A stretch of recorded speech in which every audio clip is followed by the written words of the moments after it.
جہاں جہاں تک میں کہہ سکتا تھا اور جن جن اداروں کو میں اپنی گزارشات پیش کر سکتا تھا میں نے یہ کام کیا ہے.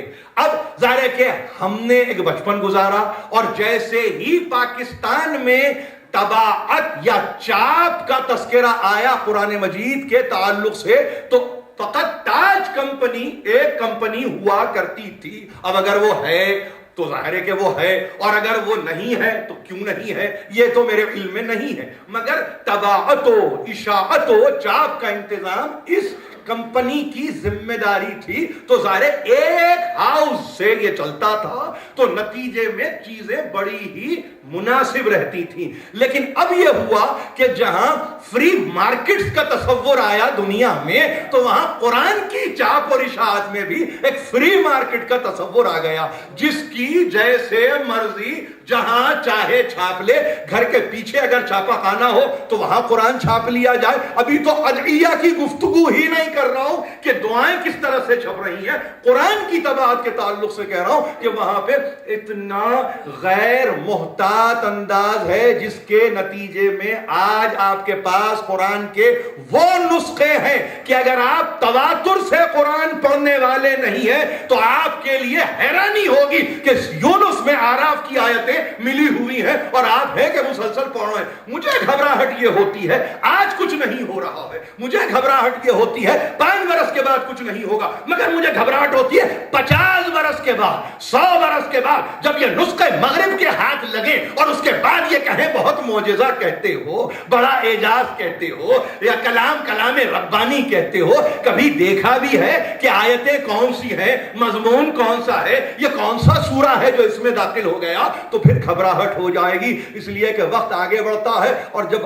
وقت آگے بڑھتا ہے تو زخم کاری لگا کے آگے بڑھتا ہے، تو لہذا سمجھنے کی ضرورت ہے، احتیاط کی ضرورت ہے. اب اسی آیت کے تعلق سے وقف مطلق کا نشان 2 مقامات پر لگا ہوا تھا جس کا تذکرہ میں نے کل کیا. پہلا وَيَقُولُ الَّذِينَ كَفَرُوا لَسْتَ مُرْسَلًا، یہاں ہے وقف مطلق یعنی چھوٹی توئے آپ کو نظر آئے گی، اور اس کے بعد قُلْ كَفَىٰ بِاللَّهِ شَهِيدًا بَيْنِي وَبَيْنَكُمْ. اس کے بعد ایک نسخے میں وقف مطلق کا نشان ہے، ایک نسخے میں لا کا نشان ہے. یعنی یہاں پر نہ رکا جائے بلکہ مسلسل اپنے کلام کو کیا جائے. کس کا کلام؟ اللہ کا کلام ہے. پڑھنے والا اب اس کو پڑھے تو یہاں رکنا نہیں ہے بلکہ آگے بڑھ جانا ہے. وَمَنْ عِنْدَهُ عِلْمُ الْكِتَابِ سورہ ختم ہوا اور اس کے بعد یہاں پر آیت ختم ہو گئی. رکنا نہیں ہے.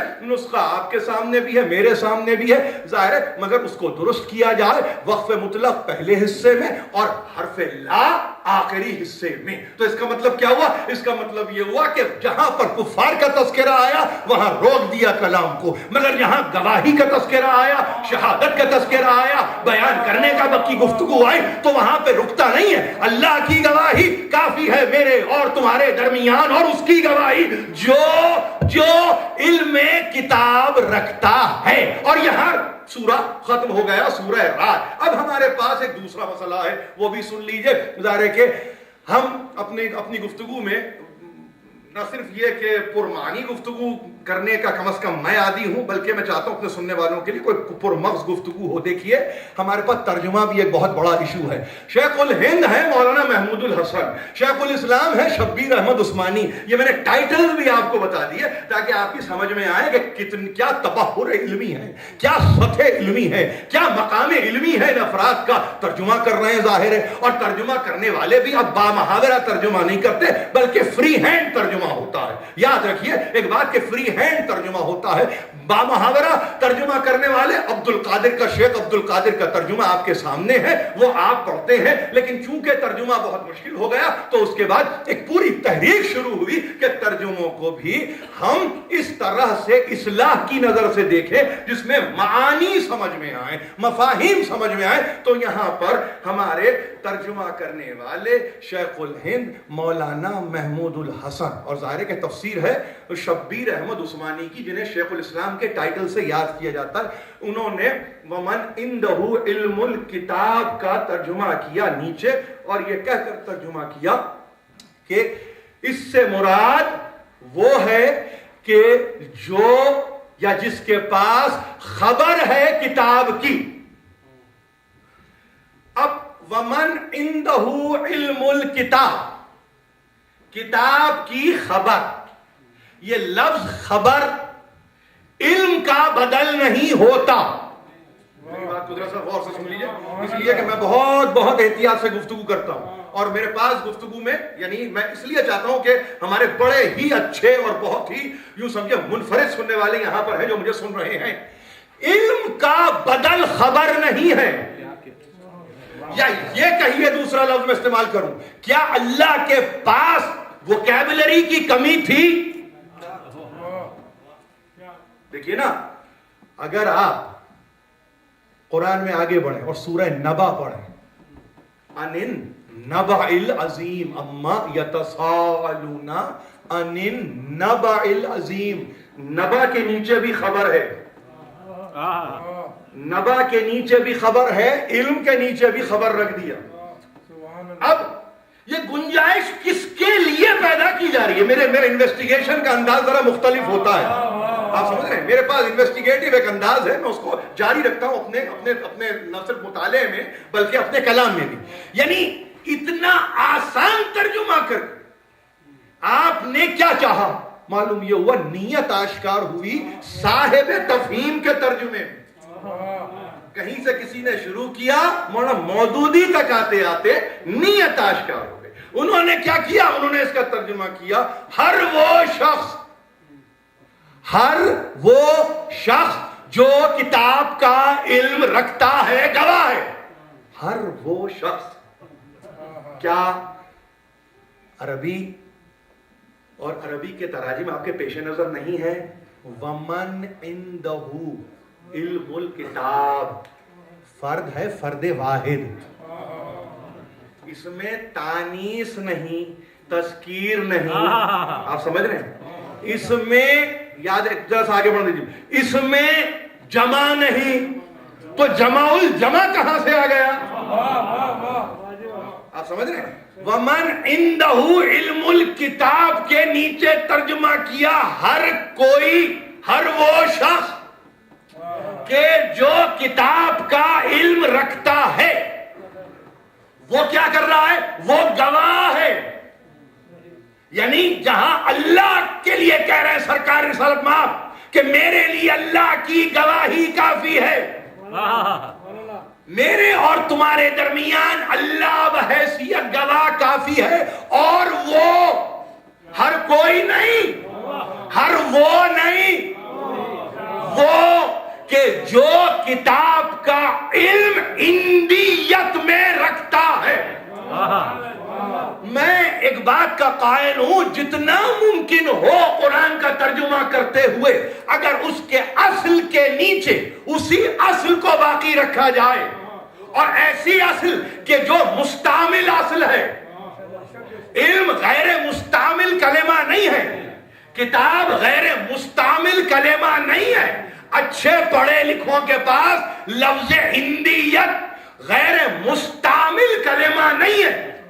اگر رکھ دیں تو یقین جانیے امانت بھی رہے، خیانت بھی نہ ہو، اور روز محشر کسی کے آگے رسوائی بھی نہ ہو.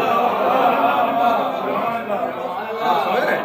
کتنا بچاتا ہے بچانے والا، اور یہاں ہے کھول کے رکھتے ہیں. بھائی دیکھیے، بات یہ ہے کہ یہ قرآن کا ترجمہ ہے، شورا کا نتیجہ نہیں ہے. یہ کوئی شورائی نظام کے تحت ترجمہ نہیں ہے. قرآن کا ترجمہ مبنی بعلم ہے، جسے محمود الحسن نے خبر لکھا ہے. دیکھیے، خبر کوئی بھی دنیا کا ترجمہ کرنے والا علم کو خبر کے تعلق سے ترجمہ نہیں کرے گا.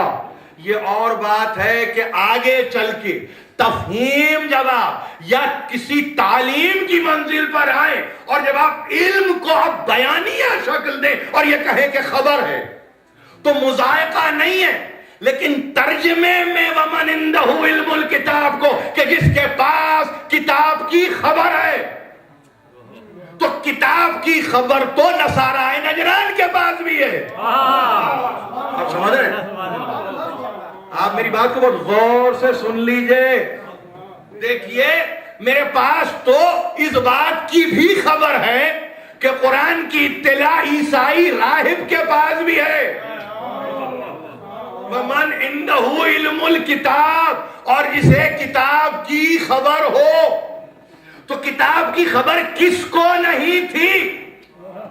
بھائی بحیرہ راہب نے بھی تو خبر دی. کوئی ایسا تو نہیں کہ اس کے پاس خبر نہیں تھی. آپ کے پاس یہ سلسلے کو اگر آگے تک لے جائیں تو پھر آئیے خبر تو ابو سفیان بھی دے گا. کتاب کی خبر ابو سفیان. میں نام اس لیے لے رہا ہوں یہ سخت تاکہ آپ دونوں ایکسٹریمز کو سمجھ لیں. راہب بھی ایک طرف، ابو سفیان بھی ایک طرف، مگر یہ دو ایکسٹریم ہیں. اب درمیان میں ابو ہریرہ آئے اور آ کے گزر جائے، مجھے اس سے دلچسپی نہیں ہے. تو اب ہر وہ جسے کہ خبر ہو، ہر کسی کو جو کتاب کی خبر رکھتا ہو، کتاب کی خبر رکھتا ہو. کیا خبر رکھتا ہو؟ کہ کتاب آئی ہے، یہ خبر رکھنا ہے. کیا خبر رکھے؟ کہ کتاب میں 114 سورے ہیں. کیا خبر رکھے؟ کہ مدنی آپ کے پاس 28 اور مکی 86 سورے ہیں. یہ بھی تو خبر ہے. یہ بھی تو خبر ہے. 6000 سے اوپر آیتیں ہیں. یہ بھی خبر ہے. اور غور سے سنیے اس مسئلے کو. یہ خبر ہے، خبر. یہ علم نہیں ہے. یہ علم نہیں ہے. 6000 سے اوپر آیتیں، یہ علم نہیں ہے. یہ علم نہیں ہے. علم نگاہ کا نام ہے، نظر کا نام ہے، خبر کا نام نہیں ہے.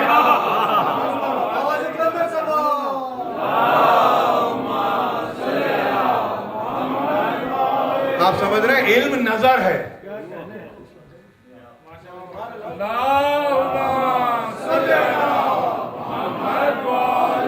آپ سمجھ رہے ہیں؟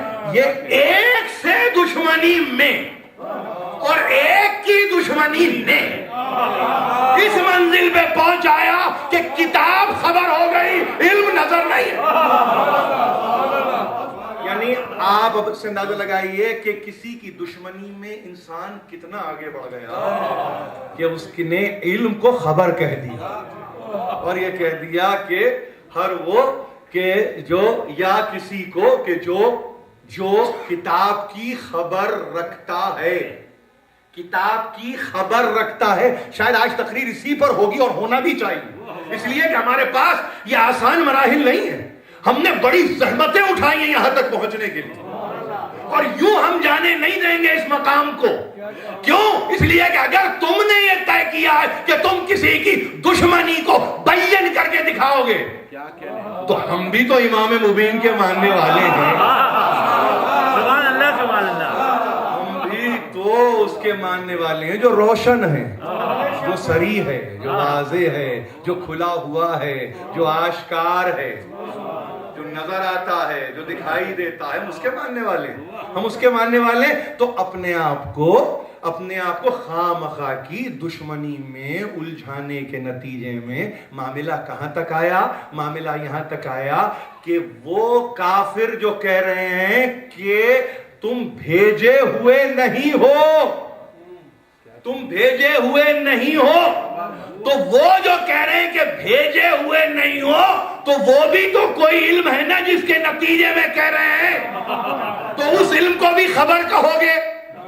اور وَمَنْ عِنْدَهُ عِلْمُ الْكِتَابِ، جو صاحب کتاب نہیں ہے مگر کتاب کے علم پر حاوی ہے، اس کے علم کو بھی خبر کہو گے. اور پھر یہ کہو کہ دونوں کو، تو پھر وہاں ترجمہ کیا ہونا چاہیے؟ ترجمہ کیا ہونا چاہیے؟ وہ کس علم کے نتیجے میں کہہ رہے ہیں کہ تو اللہ کی جانب سے بھیجا ہوا نہیں ہے؟ وہ بھی تو کوئی علم ہے، وہ بھی تو کوئی خبر ہے. ان تک بھی تو کچھ اخبار پہنچے ہیں، خبر کی جمع. ان تک بھی تو کچھ انبا پہنچے ہیں، نبا کی جمع. ان تک بھی تو آئی ہیں کچھ باتیں. آپ نے ایک کی دشمنی ایک کی، جبکہ اسحاق ثعلبی یہ کہے، جبکہ جریر طبری یہ کہے، جبکہ علی جمعہ حویزی یہ کہے، جبکہ جلال الدین سیوطی یہ کہے.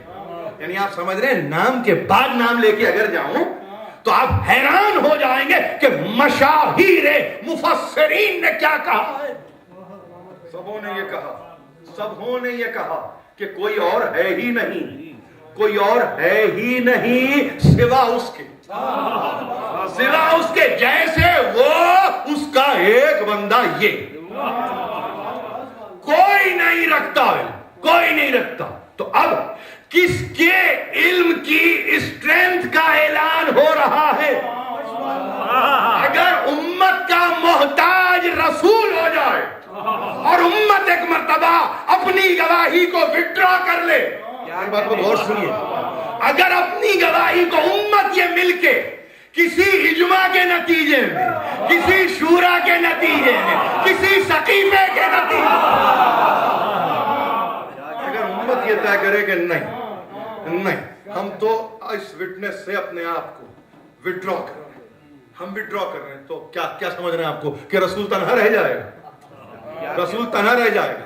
اپنے معاملات میں امت سے گواہی لے گا۔ ارے بھائی ذرا سا ہوش مندی کی ضرورت ہے، ہوش مندی کی ضرورت ہے۔ یعنی وہ کتاب جس میں امکان خطا نہیں ہے، اس کتاب کی گواہی کو مانگے وہ جو ممکن الخطا کی منزل پر ہے۔ یہ تو ایک عجیب لاجک نکل کے آئے گی، یہ تو ایک عجیب ہی منطق نکل کے آئے گی۔ اب اس پر کمپرومائز امت جہاں تک کرنا چاہے کرے، میں تو کم از کم نہیں کر سکتا، میں تو نہیں کر سکتا، میری مجال نہیں ہے کہ میں اس پہ کمپرومائز کروں۔ میری تو فقط ایک گزارش ہے، میں یہ کہہ رہا ہوں کہ اس کی دشمنی سے وڈرا ہو جاؤ بس۔ آپ کتاب کے علم کے تعلق سے گفتگو نہ اختیار کریں، آپ اس کی دشمنی سے وڈرا ہو، پیچھے ہٹیں، اس کی دشمنی اختیار نہ کریں، اختیار نہ کریں، اس لیے کہ وہ جس منزل پر ہے وہ بھی اختیار کی منزل پر ہے، اس سے انکار نہ کرو۔ جس کو اختیار کر سکتے ہو اس سے انکار کرنے کی ضرورت نہیں ہے۔ علی وہ شاہکار ہے، آیات الہی میں وہ آیت الہی ہے کہ جس کو عقل کے نتیجے میں اختیار کیا جاتا ہے۔ یا علی یا علی یا علی مدد حق ہے۔ آپ سمجھ رہے ہیں؟ تو ذرا سا یہ ایک مرحلہ تھا میرے لیے، خاص طور پر میں نے اسی لیے کہا کہ ذرا آپ کی توجہات کو مبذول کراؤں، اس لیے کہ بہت دیکھ کے اور بہت سوچ کے اور بہت یعنی احتیاط کے ساتھ قدم اٹھانا ہے ترجمے کی منزل پر، اس لیے کہ ایک نے ایک ہی کو رکھا اور علم کو خبر کر دیا، دوسرا آیا تو اس نے علم کو علم رکھا، امت کے حوالے کر دیا۔ اب اس میں کوئی مجھے تیسرا نظر ابھی تک تو نہیں ہے، اب اگر کبھی کوئی تیسرا آئے تو وہ ان دو کے مزاج سے الگ نہیں ہوگا، وہ الگ نہیں ہوگا، لہذا احتیاط کی ضرورت ہے۔ اس احتیاط کا نام ہے علم معصوم، بس یاد رکھیے۔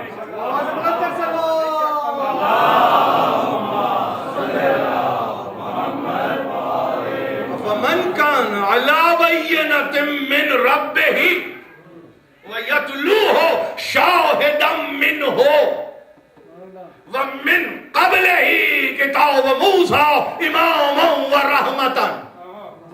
یہ آیت آپ سے کیا نظر سے نہیں گزری؟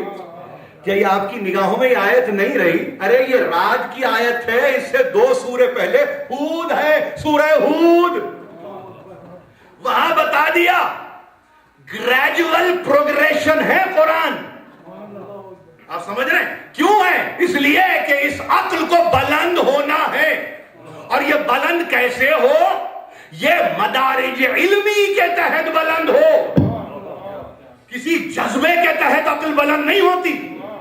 تو علم آپ کی راہبری کر رہا ہے اور ہود میں رہبری ہو رہی ہے، کیا اس سے بہتر کوئی ہوگا کہ جو اپنے رب کی جانب سے بینہ ہے، کھلا ہوا ہے، اور ایسے بین کی گواہی دینے والا ایسا ہے جو مسلسل اس کو فالو کیا جا رہا ہے۔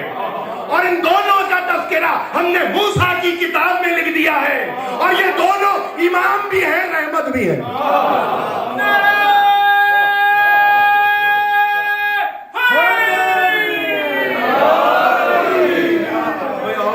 قرآن کیا دستک دے دروازے پہ آ کے کیا کرے؟ ڈیلیوری کوئی پیکج ہو، سمجھ میں نہیں آ رہا کہ اخبار کی صورت میں آئے قرآن؟ اب کیا میری سمجھ میں نہیں آتا کہ کس طرح سے سمجھانے والا؟ 2 سورے پہلے اس نے کہا بہتر کون ہوگا؟ وہ کہ جو اپنے رب کی طرف سے بین ہے، من رب ہی، وہ اپنے رب کی طرف سے بین ہے، کھلا ہوا ہے، آشکار ہے۔ اور فقط وہ نہیں ہے بلکہ اس کے ساتھ ساتھ وہ ہے کہ جو اس کو فالو کر رہا ہے گواہ کے طور پر، اور اس کی نسبت بھی کسی اور سے نہیں ہے، شاہد من ہو، جیسے بینۃ من رب ہی ہے نا، ویسے ہی شاہد من ہو، وہ رب کی طرف سے معجزہ ہے، یہ رب کی طرف سے مشاہدہ ہے۔ ایسا مشاہدہ ہے علی کہ انفس و آفاق کا شہید ہے، انفس و آفاق پہ گواہ ہے۔ آپ سمجھ رہے ہیں؟ ذرا سا یہ علمی مباحث ہے، ہم کو ظاہر ممبر پہ گفتگو جب کی جاتی ہے تو ایک بلند سطح سے گفتگو ہوتی ہے، اس کے لیے یہ دیکھا نہیں جاتا کہ مجمع کیلگری کا ہے یا کراچی کا ہے، اس لیے کہ ممبر کی تعریف ایک ہی رہے، یہ بدلتی نہیں، یعنی موقع بدلا ممبر بدل گیا، ایسا نہیں۔ غدیر کا ممبر تھا، وہ قیامت تک کا غدیر ہی کا رہے گا، وہ غدیر ہی کا۔ اب حق ادا کرنا ہے تو حق ادا کرنا ہے حق کہہ کر، حق کو منوا کر، حق کو جتلا کر، حق کو پہچانوا کر، اس کے لیے آمادگی چاہیے۔ آمادگی، اس آمادگی کے لیے قلب کو طاہر ہونا چاہیے، اس قلب کی طہارت کو اسی صورت میں ممکن ہونا چاہیے جب یہ قلب کسی اور قلب سے جڑا ہوا ہو، یہ تنہا کچھ نہیں کرتا جب تک کہ یہ کہیں سے ملا ہوا نہ ہو، وَنَحْنُ أَقْرَبُ إِلَيْهِ مِنْ حَبْلِ الْوَرِيدِ، وہ ہے کہ جو آپ کی اس یعنی کیفیت میں آپ سے قریب ہے جس کو آپ اندازہ نہیں کر سکتے، وہ حبل ورید، وہ شہرگ، ہم اس سے بھی قریب ہیں، ہم قریب ہیں۔ ہم جب ہم قریب ہیں تو باطل تو نہیں ہے، ہم تو الحق ہیں، اور الحق من ربک فلا تکن من الممترین۔ یاد رکھو یہ جو حق ہے نا تیرے رب کی جانب سے، کبھی شک کرنے والوں میں نہ ہونا، کبھی شبہ کرنے والوں میں نہ ہونا، کہیں ریب کی منزل پر نہ آ جانا، کہیں تشکیک کی منزل اختیار نہ کر لینا، یہ تیرے رب کی جانب سے حق ہے۔ تو بس یاد رکھیے یہ سورہ رات کا ترجمہ وہی کر سکتے ہیں جنہوں نے سورہ ہود کو یوں نہ پڑھا ہو، اور اگر سورہ ہود کو پڑھ لیا ہے تو رسول، بینہ اور علی کے تعلق سے تمام میں نے جو نام لیے نا اس سے پہلے جتنے بڑے بڑے مفسرین ہیں انہوں نے کہا کہ کوئی اور نہیں سوا علی کے، کہ جو شاہد ہے، جو شاہد ہے۔ تو اب پوچھا کسی نے سرکار رسالت مآب سے کہ یا حضرت، اے سید و سردار، اور عجب نہیں کہ پوچھنے والے نے کہا ہے کالی کملے والے رسول، مزاج تو تھا نا اس وقت کا مزاج ہے جو اب بھی ہے، اب بھی ہے۔ ہم کیوں پوچھیں کہ جب ہمیں معلوم ہی ہو؟ اسی کو تو علم کہتے ہیں، اس کو خبر نہیں کہتے۔ خبر تو پہنچائے گا اب اس کو کہ جس نے پوچھا ہے، اب جانتے بوجھتے پوچھ رہا ہو یا کتمان حق کرتے ہوئے پوچھ رہا ہو یا حق کو چھپاتے ہوئے پوچھ رہا ہو تو بتائیں گے اس کو، تو اب اس کے لیے علم سے زیادہ خبر ہے۔ میرے لیے تو یہ سراپا علم ہی علم ہے، میرے پاس خبر نہیں، میرے پاس خبر نہیں ہے تو لہذا پوچھا تو ایک مرتبہ کسی کے شانے پہ ہاتھ رکھا اور بے اختیار کہا انتا ہادی یا ولی، یاد رکھو اے علی تم ہو ہادی، تم ہو ہدایت کرنے والے، تم ہو راہبری کرنے والے، تم ہو راستہ دکھانے والے، اور تمہارا عالم کیا ہے؟ یہتدی المہتدون بعدی، تم وہ ہو کہ جو ہدایت یافتہ، جو ترجمہ مولانا فرمان علی نے حاشیے میں لکھا ہے نا، آپ کی یعنی اگر فکر کہیں بھی لے جائے آپ جائیے, آپ کو سیر کرنے کی اجازت ہے, مگر میں عرض کروں انہوں نے کہا تم کون ہو؟ تم ہدایت یافتہ افراد کے ہدایت کرنے والے ہو.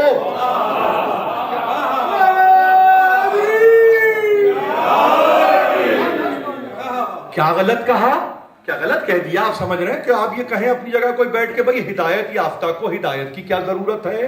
تو وہی ہے کہ ہدن للمتقین پر اگر نظر نہ ہو تو پھر یہ خبر ہے, تو پھر یہ خبر.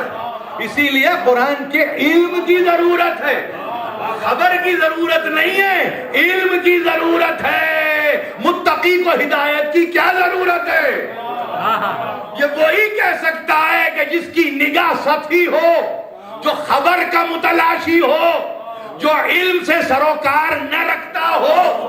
اس کے لیے حیرانی ہے کہ تقویٰ تو خود محافظت ذات ہے, تو پھر ہدایت کیسی؟ ارے یہ تقویٰ میں اس لیے چاہیے ہدایت کہ کہیں کل کے آئے ہوئے قدم آج لڑکھڑا نہ جائیں. اس راستے پر رکھے ہوئے قدم کہیں لڑکھڑا نہ جائیں, کہیں ان میں زلزلہ پیدا نہ ہو جائے, کہیں یہ متزلزل نہ ہو جائیں. تو یاد رکھیے یہ زلزلہ ہر دور میں پیدا ہو سکتا ہے. اس کے لیے عمر کی قید نہیں, اس کے لیے سن و سال کی قید نہیں ہے. خندق میں زلزلہ آ گیا تھا دلوں میں, آپ سمجھ رہے نا, وَإِذْ الْأَبْصَارُ وَبَلَغَتِ الْقُلُوبُ الْحَنَاجِرَ وَزُلْزِلُوا زِلْزَالًا, یعنی کیفیت یہ کہ جہاں زلزلہ پیدا ہو گئے, جہاں زلزلہ پیدا ہوا, پورے وجود میں زلزلہ پیدا ہو سکتا ہے. اب زلزلوا زلزالا شدیدا اگر قرآن کہے تو یہ تھوڑی کہ زمین میں زلزلہ آ گیا, ٹھہرے ہوئے شخص میں زلزلہ آ گیا, ٹھہرے ہوئے شخص میں. مگر وہ قدم متزلزل نہ ہوئے کہ جنہوں نے علم اختیار کیا تھا, خبر نہیں, علم اختیار کیا تھا. اور اب ایسا علم کہ جن سے پوچھنے والے نے پوچھا بہت بڑا لشکر ہے, تو پلٹ کے کہا حسبنا اللہ و نعم الوکیل. بھی گھبرانے والے نہیں ہیں ہمارے لیے بھی. تم تو بہت بعد میں کہو گے نا کتاب کافی ہے, ہم تمہاری تربیت ابھی کریں.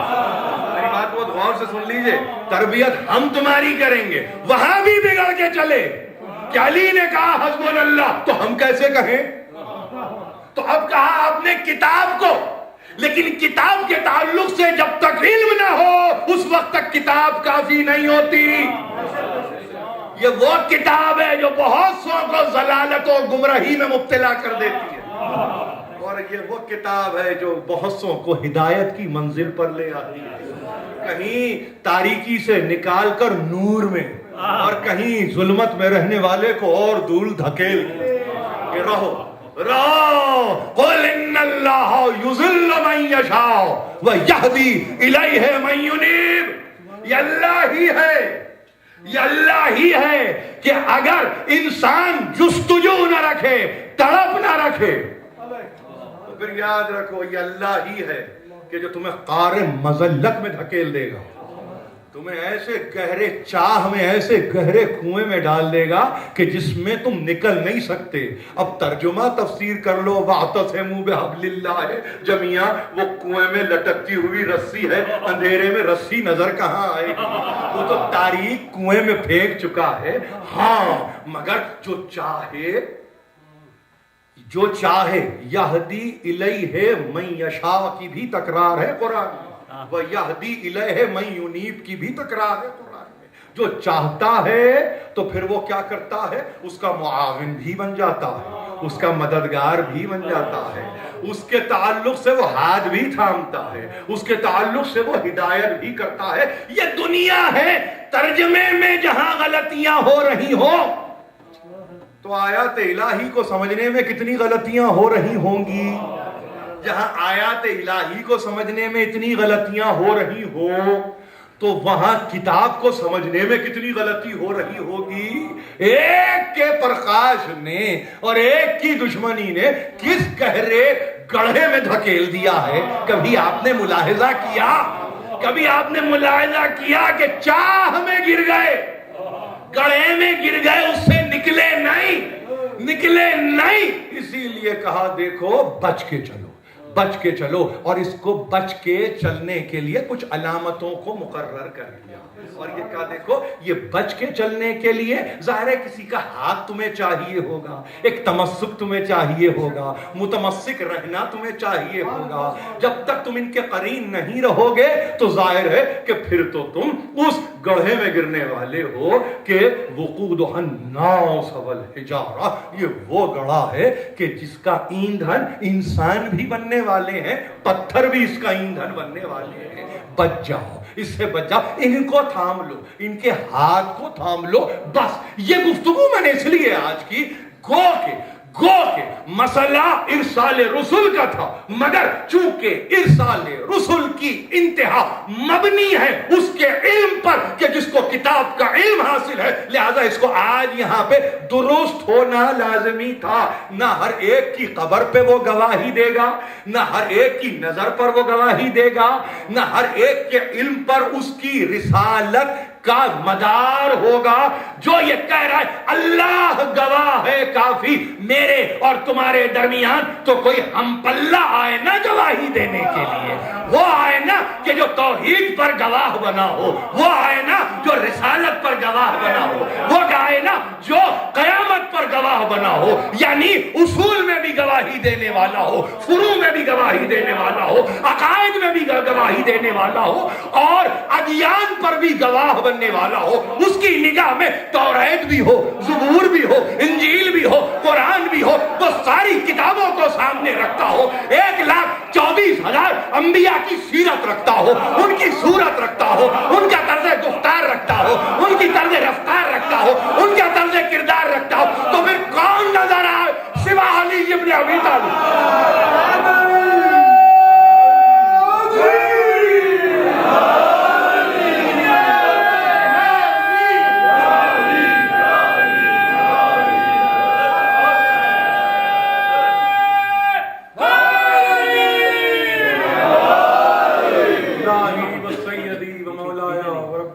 پروردگار اس قلیل توسل کو ہم سے قبول فرما، ہم میں جو پریشان حال ہیں ان کی پریشانیوں کو دور کر، علاقے میں جو بیمار ہیں ان کو شفاء کامل عطا کر، ہم میں جو بے روزگار ان کو روزی مہیا کر، پروردگار ہمیں کوئی غم نہ دے سوا غم آل محمد کے۔ آپ تمام حضرات سے ملتمس ہوں، کل کی ایک یہاں کے تعلق سے ایک آخری زحمت ہے، برداشت کر لیجئے، اور اگر کہیں کوئی 5-1 دقیقے زیادہ ہو جائیں کل کے تعلق سے تو گھبرانے کی ضرورت نہیں ہے، سلسلہ ہمارا بہرحال ایک طرز کے ساتھ جاری ہے، اور پرسوں کی خبر تو آپ کو ظاہر ہے کہ دینے والے ہمارے موجود ہیں، وہ دیں گے۔ بہرحال میرے حق میں دعا فرمائیے، وآخر دعوانا الحمدللہ رب العالمین، بآواز بلند صلوات۔